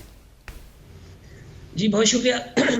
वालेकुम अस्सलाम। देखिए, बारिशें इस दफ़ा जैसे पहले भी आपसे शायद बात हुई थी, कम है, मामूल से काफ़ी कम है। पाकिस्तान में जो मौसम सरमा की बारिशें होती हैं वो वेव आती है वेस्ट से, वेस्टर्ली वेव जिन्हें हम कहते हैं, या मगरबी हवाओं का सिलसिला। वो बुनियादी तौर पे उधर जो अटलांटिक ओशन है यूरोप के साथ ना, वहाँ एक तरह से कुछ एक्टिविटीज़ होती हैं वहाँ पे के 2 जगहों के, यानी उसके साउथ में और उसके नॉर्थ में टेम्परेचर डिफरेंस और प्रेशर डिफरेंस की वजह से एक ऑसिलेशन जिसे हम कहते हैं NAO, नॉर्थ अटलांटिक ऑसिलेशन, वो अगर पॉजिटिव फेज में हो तो पाकिस्तान में, यानी वहाँ से होती हुई ईस्टर्न यूरोप, फिर मिडल ईस्ट, और फिर हमारे यहाँ वो वेव्स पहुँचती हैं, तो बारिशें बर्फबारी का सिलसिला होता है। तो वो अगर पॉजिटिव फेज़ नहीं, न्यूट्रल फेज़ या नेगेटिव फेज़ में हो तो फिर जाहिर है कि इस पूरे रूट पर कम होती हैं बारिशें और बर्फबारी। तो उस तरह का ही सीन है फ़िलहाल तक, वो उसी नेगेटिव फेज़ में चल रहा है NAO जो है, तो उसके बायस पाकिस्तान में बारिशें बहुत ही कम दिखाई देती हैं। इस दफ़ा की प्रेडिक्शन भी यही है, जितने भी ग्लोबल मॉडल्स हैं, PMD के भी अपने मॉडल्स, उसमें यही इंडिकेशन मिल रही है कि इस दफ़ा मामूल से कम बारिशें हैं। तो जाहिर है बारिशें कम हैं तो उसके साथ साथ बर्फबारी भी कम होगी मामूल से। तो फिलहाल तो हमें अगले 2 से 3 हफ्ते तक ऐसी ही इसी तरह की कोल्ड वेव, खुश्क सर्दी जिसे आपने कहा, यही झेलनी पड़ेगी। अच्छा सरदार साहब, क्योंकि आप इंटरनेशनली भी वेदर को मॉनिटर करते हैं, तो इंटरनेशनली भी यही हालात हैं या सिर्फ ये पाकिस्तान में, और ये हमारा कोई कसूर है इस वजह से बारिशें नहीं हो रही, हमने दरख्त की कटाई ज़्यादा कर दी, या फिर क्लाइमेट चेंज है, पूरी दुनिया में इस तरह का हो रहा है काम? देखिए, तो असल में सारे फैक्टर होते हैं। बुनियादी तौर पे तो क्लाइमेट चेंज ही की वजह से एक तरह से तब्दीलियां आ रही हैं कि जो आपके सेट वेदर पैटर्न्स होते थे ना, उसमें तब्दीली आ जाती है। एक तरह से उस तरह के बिहेव अब नहीं होते वेदर पैटर्न्स के जैसे कि नॉर्मली हुआ करते थे। और उसमें मतलब जो जिसे कहते हैं ना गालिब हिस्सा, तो वही क्लाइमेट चेंज ही की वजह से है। क्लाइमेट चेंज के पीछे आपको पता है कि ग्लोबल वार्मिंग है। ग्लोबल वार्मिंग के पीछे आपको पता है कि कार्बन डाइऑक्साइड, दूसरी जहरीली गैसेस की इमिशन, फिजा में बहुत ज़्यादा, दरख्तों का कटाव, ज़मीन का चेंज करना, अच्छा लैंड यूज़ जो चेंज करते हैं हम अब शहर बसाने के लिए, आबादियाँ बसाने के लिए, तो ज़ाहिर है उसका पहला शिकार दरख्त ही होते हैं। तो ये सारे अवामिल हैं जो इसमें ज़ाहिर है कि इनका रोल है। अच्छा सरफराज साहब, ये भी बताएं कि आज की सूरत हाल क्या है कराची में, किस रफ्तार से हवाएं चल रही हैं और कितना टेम्परेचर रिकॉर्ड किया गया? देखिए, आज तो हवाएं नहीं चल रही। दो तीन दिन पहले एक दिन बहुत तेज़ हवाएं चली थी, तो उस दिन कराची वालों को ज़्यादा ठंड ज़ाहिर है महसूस हुई थी। तो अभी 3-4 दिन बाद एक दिन ऐसा आएगा जिसमें दोबारा से निस्बतन तेज़ हवाएं चलेंगी और टेम्परेचर 10 के आसपास चल रहा है कराची के बेशतर इलाकों में। कुछ जगहों में जो ओपन स्पेसेस हैं वहाँ पर 10 से भी कम हो जाता है। कहीं पर पिछले 2-3 दिनों में 8 रिपोर्ट हुआ है, कहीं पर 7 पॉइंट समथिंग भी रिपोर्ट हुआ है। तो ओवरऑल 8 से 10 इसी रेंज में, और 10-11 कहीं पर मतलब 8 से लेके 11 तक आप कह सकते हैं इसी रेंज में चल रहा है टेम्परेचर कराची का। और अगले एक आध हफ्ते, 10 दिनों में या 2 हफ्ते में भी तकरीबन इसी रेंज में ही रहने का इम्कान है। अच्छा सरदार साहब, ये जो बारिशों का आपने जिक्र किया, ये क्या पूरे पाकिस्तान में नहीं हो रही है? फिर नॉर्दर्न जो एरियाज़ हैं, शुमाली इलाका जाते हैं, जिसमें आप मरी को ले लीजिए या फिर कागान नारान को, वहाँ पे भी नहीं होगी? पूरे पाकिस्तान में नहीं होगी या नॉर्दर्न एरियाज़ में फिर होगी बर्फबारी या फिर बारिशें? कम है जी, पूरे पाकिस्तान में ही कम है। पूरे इस वक्त तो पूरे पाकिस्तान में ही नहीं हो रही। यानी पिछले आपने देखा होगा कि नवंबर के आखिरी दिनों में बिल्कुल एक हल्की सी वेव आई थी, और जिसमें नॉर्थ पंजाब यानी इस्लामाबाद और खित्ता पटवार वगैरह से ऊपर जो नॉर्थ का इलाका है वहाँ पर कुछ बारिश हुई थी, हल्की सी बर्फबारी भी हुई थी। तो उसके बाद तो बिल्कुल ड्राई चल रहा है और पूरे पाकिस्तान में ड्राई चल रहा है। और अब आगे भी 2 से 3 हफ्ते जो हैं उसमें कोई ऐसी काबिल ज़िक्र नहीं है। हाँ, दिसंबर के बिल्कुल आखिरी दिनों में एक इम्कान है कि गिलगित बल्तिस्तान और केपी के जो शुमाली इलाके हैं वहाँ पर कुछ हल्की फुल्की बारिश और हल्की सी बर्फबारी हो जाए। तो उसके अलावा तो कुछ ऐसी सिग्निफिकेंट चीज़ नहीं दिखाई देती है। मतलब कि 2025 में ही हमें बारिशें और बर्फबारी नजर आएगी सरदार साहब? जी बिल्कुल ऐसे ही लग रहा है। चलें जी सरदार साहब, एक मंथ बाद ही, मतलब कुछ दिन बाद, एक मंथ भी नहीं कह सकते। Sir thank you so much हो जानेगा। सरदार सरफराज साहब चीफ मेट हमारे साथ, जो कि मौसम की सूरत हाल से हमें आगाह कर रहे थे। यहाँ पर वक्त हुआ चाहता है ब्रेक का। ब्रेक के बाद वापस आएंगे तो एस्ट्रोलॉजी के हवाले से बात करेंगे। पहले भी आपने यही कहा था।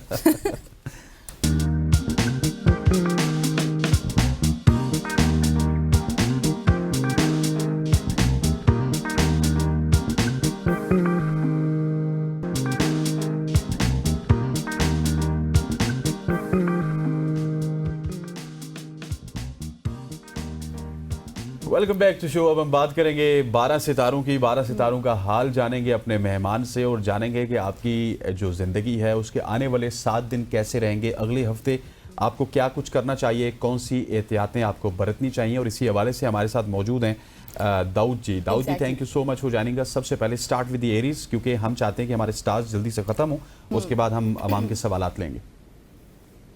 आपका शुक्रिया, आप हमेशा की तरह प्यार और मोहब्बत से बुलाते हैं और बड़े ज़बरदस्त तरीके से प्रोग्राम का आगाज़ भी आपका होता है, पूरी दुनिया आपको करती है। एरीज वालों की अगर बात करें तो इस वीक में एरीज वालों का आगाज़ बहुत ज़बरदस्त होगा।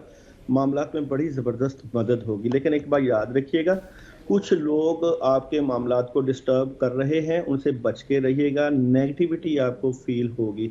इस नेगेटिविटी से बचने के लिए आपको रोज़ाना की बुनियाद पे 21 मरतबा औज़ बिल्लाहि मिनश शैतानिर रजीम पढ़ना अपने कामों के लिए ज़बरदस्त रहेगा। और मंगल को आप लोग मिक्स दालों का सदका कर दीजिएगा। अच्छा दाऊद जी, हसनैन का स्टार है टॉरस, लेकिन मैं आपको ये भी बता दूं कि हसनैन एक हफ्ते से बहुत परेशान है गाड़ी के हवाले से। उनकी गाड़ी ठीक नहीं हो रही। आज सुबह से उन्होंने शोर किया था, उन्होंने सुबह से भी शोर किया था कि मेरी गाड़ी ठीक नहीं हो रही। तो इनके मामलात क्या है, कैसे हल होंगे?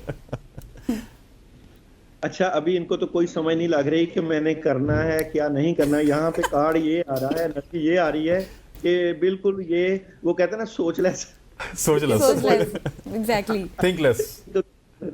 अच्छा जी चले। अच्छा, मैं यहाँ पे टॉरस की बात करता हूँ। अभी आप हसनैन का तो मुझे नहीं समझ लग रही, क्योंकि कार्ड ने भी जवाब दे दिया है। अच्छा जी, टॉरस वालों को इस वीक में क्या करना है, क्या इनकी सूरत हाल रहेगी? तो टॉरस वालों के मामलात हो बेहतर जाएंगे। हसनैन आप परेशान ना हो, आपकी कार्ड की एनर्जी बड़ी जबरदस्त आई है, क्योंकि आप टॉरस के साथ ताल्लुक रखते हैं। आज मैंने अहमद के साथ जाना है, गाड़ी ठीक हो जाएगी मेरी। किसी सोलर बंदे के पास जाइएगा, क्योंकि यहाँ पे आपके पास पावर्स है। इस वीक में आपके स्टार्स बहुत स्ट्रॉन्ग नजर आ रहे हैं टॉरस वालों के, तमाम टॉरस वालों के। और यहाँ पे आप कोई डिसीजन भी लेते हुए नजर आ रहे हैं, और आपकी सोच और थिंकिंग में बड़ा जबरदस्त इजाफा नजर आता है। इस वीक में आपके लिए आयतल कुर्सी पढ़ना, क्योंकि आप नजरेबाज के शिकार नजर आते हैं टॉरस वाले। 11 मरतबा आयतल कुर्सी पढ़ के घर से करें रोजाना की बुनियाद पे। ठीक हो गया सर, आगे बढ़ते हैं सर। जेमिनी वालों की इस वीक की स्टोरी ऑफ द वीक की बात करें तो जेमिनी वाले इस वीक में द लवर्स का कार्ड मौजूद है। लोग आपसे मोहब्बत करेंगे, प्यार करेंगे, आपकी इज्जत और शोहरत में इजाफा नजर आता है। और यहाँ पे डबल माइंडेड भी हैं, किसी बात को लेकर बैलेंस करने की कोशिश कर रहे हैं। और जनाब लेकिन किस्मत की देवी आपका साथ दे रही, और आपको कोई बड़ी ज़बरदस्त मदद भी नजर आती है। आपके लिए इस वीक में खासकर वेडनेसडे ग्रीन कलर की किसी चीज़ का सदका दे सकते हैं। यहाँ पे सब्जी का भी आ सकता है, जैसे कि ग्रीन सब्जियां होती हैं, किसी को लेके गरीब को दे देंगे, उससे आपकी पावर, स्पिरिचुअल पावर और आपकी मरकरी की एनर्जी बड़ी बैलेंस हो जाएगी। सही, आगे बढ़ते हैं। कैंसर के हवाले से क्या प्रेडिक्शंस हैं?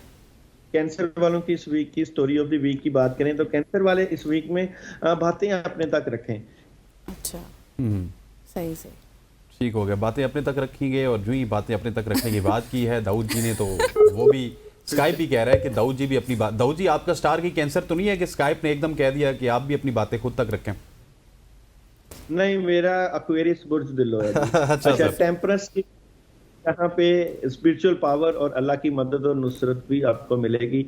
बहुत ज़बरदस्त स्ट्रॉन्ग हेल्प है। और कैंसर वालों के लिए इस वीक में पानी के ऊपर ला हौला वला कुव्वत इल्ला बिल्लाह पढ़ना, और यहाँ पे 11 की तादाद आप रोजाना पढ़ सकते हैं। और कैंसर वाले वाटर का ही सदका, पानी का सदका या दूध का सदका, जिस तरह जानवरों को दूध डाल देना, बिल्ली वगैरह को दूध डाल दें, बहुत ज़बरदस्त एनर्जी आ जाएगी आप लोगों की। सर आगे बढ़ते हैं, आगे लियो के हवाले से बताइए। लियो वालों की इस वीक की स्टोरी ऑफ द वीक की बात करें तो जनाब लियो वाले इस वीक में क्या करने जा रहे हैं। अच्छा जी, लियो वालों के लिए बहुत सी गायबी मदद और नुसरत के फैसले हो सकते हैं, क्योंकि कम्युनिकेशन बहुत स्ट्रॉन्ग है। अल्लाह ताला की तरफ से हेल्प बहुत ज़बरदस्त है। दी वर्ल्ड की एनर्जी है, आपके दुनियावी मामला भी बड़े ज़बरदस्त स्ट्रॉन्ग होंगे। मेडिटेशन जितना करेंगे, फोकस जितना बेहतर करेंगे, उतना ही आपका मामला बेहतर रहेगा। आप लोगों के लिए सूरह इखलास का पढ़ना बड़ा ज़बरदस्त रहेगा, क्योंकि आपकी संडे की एनर्जी है। तो संडे आप येलो कलर का कोई मीठा लेकर, उसका सदका, येलो बर्फी भी मिलती है, उसको 500 ग्राम लेकर किसी फकीर को दे दें, आपके स्टार्स की एनर्जी में पावर आ जाएगी। सही। और विर्गो वालों की इस वीक की स्टोरी ऑफ द वीक की बात करें तो विर्गो वाले इस वीक में बहुत बड़ी चेंज लेकर आ रहे हैं। आपका जॉब, बिजनेस, कैरियर, तमाम शोबों में बड़ी ज़बरदस्त मदद है। कामयाबी मिलने के भरपूर चांसेस नजर आते हैं। दरमियान में तब्दीली, डेथ कार्ड जो होता है वो आपके आने वाले वक्त की प्लानिंग को जाहिर करता है। आप अपनी ख्वाहिशें पूरी करने के लिए भरपूर काम करेंगे और ये ख्वाहिशें पूरी भी होंगी। ला इलाहा इल्ला अंता सुब्हानका इन्नी कुन्तु मिनज़ ज़ालिमीन 21 मरतबा का रोजाना पढ़ना बड़ा ज़बरदस्त रहेगा। और वेडनेसडे आप लोग शक्कर या गुड़ का सदका आप लोगों के स्टार्स में पावर देगा। ठीक sir, moves on to Libra वालों की इस वीक की स्टोरी ऑफ द वीक की बात करें, मिजान वाले इस वीक में किसी बात को लेकर डिसहार्ड नजर आते हैं, दिल टूटा हुआ नजर आता है। मगर ये आप परेशान ना हो, क्योंकि ये वक्ती प्रेशर है कुछ हालात का। और परेशानी जो है यानी कि पीर, मंगल, बुध इन 3 दिनों में रहेगी। आगे जाके वो प्रेशर है वो खत्म होगा। फिर आगे आपका बड़ा, आपका दोस्त है, बाप आपकी मदद के लिए खड़ा नजर आता है और बड़ी कामयाबी मिल जाएगी। जैसा कि फ्राइडे और सैटरडे बहुत ज़बरदस्त पावर्स आ सकती हैं। और इस वीक में आप लोग सूरह नास 11 मरतबा पानी पे दम करके पीजिएगा, क्योंकि लोगों की नजरों में आए हुए हैं। चलें जी, स्कॉर्पियो की जानिब बढ़ते हैं। स्कॉर्पियो वाटर साइन के साथ ताल्लुक है। स्कॉर्पियो की इस वीक की स्टोरी क्या रहेगी? स्कॉर्पियो के पास काफ़ी ज़्यादा काम है इस वीक में, और वो प्लानिंग में है कि अपने कामों को कैसे मुकम्मल करें। भरपूर प्लानिंग की कोशिश होगी। दूसरी बात ये है कि आप लोग फजूल खर्ची से बचें। इस वीक में आपके अखराजात बढ़ सकते हैं, इसका प्रेशर हो सकता है और कोई ऐसी खबर भी आपको मिल सकती है जिससे आपके कैरियर वाइज बड़ी तब्दीली हो सकती है। स्कॉर्पियो वाले आप रूहानी मामला की मदद के लिए या जल जलाली वाले किराम कम से कम रोजाना 41 मरतबा पढ़ें 41 टाइम, जबरदस्त मदद रहेगी। ठीक हो गया। अब थोड़ा सा सेजिटेरियस के हवाले से जिक्र करते हैं, गजल के स्टार्स के हवाले से हमें बताइए, इनका हिसाब किताब क्या कहता है? दाऊद जी नहीं बताना चाहते। दाऊद जी नहीं बताना चाह रहे कि स्टक हो गए दाऊद जी एक बार फिर। और जी दाऊद जी बता रहे थे आप। बस इंसाफ की बात करेंगी, असूल की बात करेंगी, कहीं भी आप कंप्रोमाइज नहीं करेंगी। गजल का कार्ड तो बहुत अच्छा और बैलेंस है। हाँ। और वैसे हम देखते हैं सेजिटेरियस की इस वीक की स्टोरी ऑफ द वीक, तो सेजिटेरियस वालों की जी इस वीक की स्टोरी ऑफ द वीक की बात करें तो यहाँ पे आपके रिलेशन से मुतल्लिका मामलात में कुछ चीज़ें आपके सामने आएंगी। आप बड़े स्ट्रेट फॉरवर्ड फैसले कर रहे हैं। आप घर के मामलात में गुस्सा ना करें वरना आपको कोई परेशानी का मामला हो सकता है। अपनी नींद को भरपूर तरीके से इसका ख्याल। ओके, ठीक हो गया sir. Moves on to Capricorn.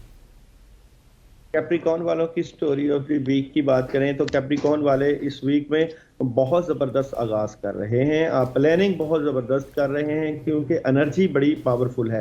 दूसरी बात ये कि आप अपनी ज़िंदगी में बड़ी तब्दीलियां चाहते हैं। तब्दीलियों के लिए आपको मुसम्मम इरादे और मजबूत इरादे के साथ चलना चाहिए। प्लस ये कि आप जो करना चाहते हैं किस्मत आपका साथ देगी इस वीक में। इस पावर्स को, इस रूहानी को आप अपनी एनर्जी को बढ़ाने के लिए हस्बुनल्लाह व नेमल वकील, नेमल मौला व नेमल नसीर कम से कम रोजाना 21 टाइम पढ़िए, फायदा होगा। एक्वेरियस के हवाले से बताइएगा। एक्वेरियस वालों की इस वीक की स्टोरी ऑफ द वीक की बात करें तो एक्वेरियस वाले अपनी बातें जितना अपने तक रखेंगे फायदा होगा। अगर आपने कोई गाड़ी, कोई चीज, कुछ भी लेना है तो डंडोरा ना पीटें, खामोशी के साथ काम करें। पूरा वीक आपका वर्किंग का नजर आ रहा है और आप भरपूर तरीके से काम करेंगे और आपके अंदर पावर्स और जबरदस्त किस्म की स्पिरिचुअल एनर्जी भी नजर आती है। इस वीक में आपको हैरान कुन अल्लाह की मदद और नुसरत मिलेगी। स्टार्स बहुत आपका साथ दे रहे हैं। अगर आप इस पावर्स और एनर्जी को मजीद बढ़ाना चाहते हैं तो जनाब आप इखलास 41 टाइम रोजाना पढ़िए। बहुत जबरदस्त आपकी इस आया करीमा से, इस सूरत से मदद मिलेगी। ठीक हो गया सर। अब आगे बढ़ते हैं और सबसे आखिरी स्टार है अवैस साहब का, जो कि इस वक्त सबसे आखिरी सीट पर बैठे हैं। पाइसेस के हवाले से बताइएगा। अवैस साहब का एक ही कार्ड निकालते हैं। अवैस साहब इस वक्त जो है अपने अमले के ऊपर पूरा आबोताब के साथ छाए हुए हैं। वो कह रहे हैं ये काम ऐसे सही करें, ऐसे सही करें, ऐसे सही करें और लगे हुए हैं। और यही इनकी कामयाबी का राज है कि किसी मामले को नहीं छोड़ते और साथ दर्द रहेगा, थोड़ा सा उसका ख्याल करें, डिप्रेशन ना लें। और जनाब बुर्ज हौत वालों की इस वीक की स्टोरी ऑफ द वीक की बात करें तो पाइसेस वाले इस वीक में बहुत ज़बरदस्त एनर्जी के मालिक नजर आते हैं। आपके घर के मामलात, आपके फैमिली, आपके बिजनेस, काम तमाम में बड़ी ज़बरदस्त मदद है। आप अगर out of city, out of country भी जाना चाहें तो बड़ी ज़बरदस्त ऑप्शन हैं। काफ़ी चीज़ें आपके हक में, आपके वालिदैन आपका साथ दे रहे हैं, खासकर वालदा की दुआएं साथ।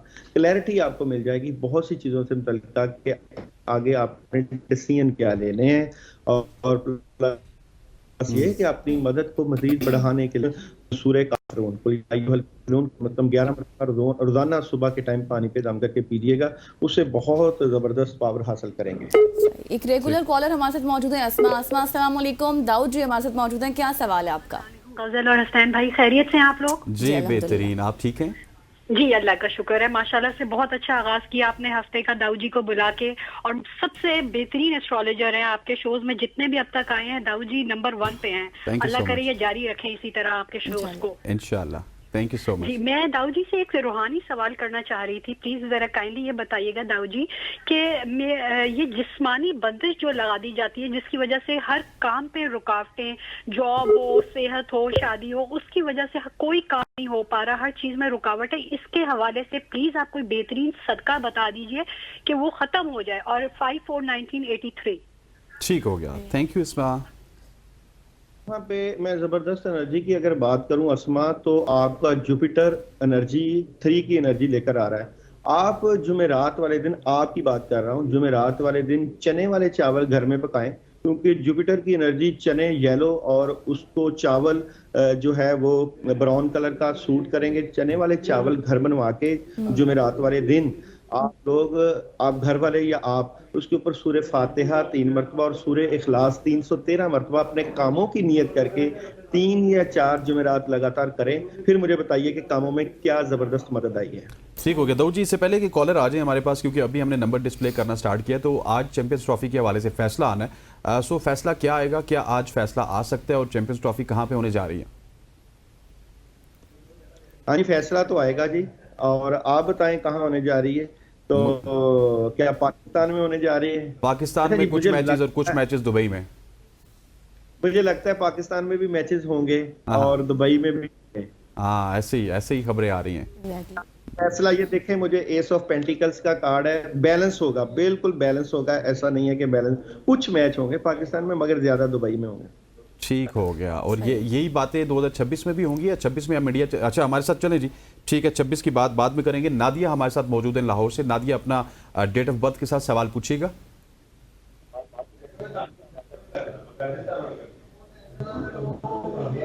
नादिया, आपको आवाज आ रही है? नादिया का किसा कोई दिल टूटा हुआ है, डिसहार्ट है किसी बात को लेकर, किस बात को लेकर डिसहार्ट है।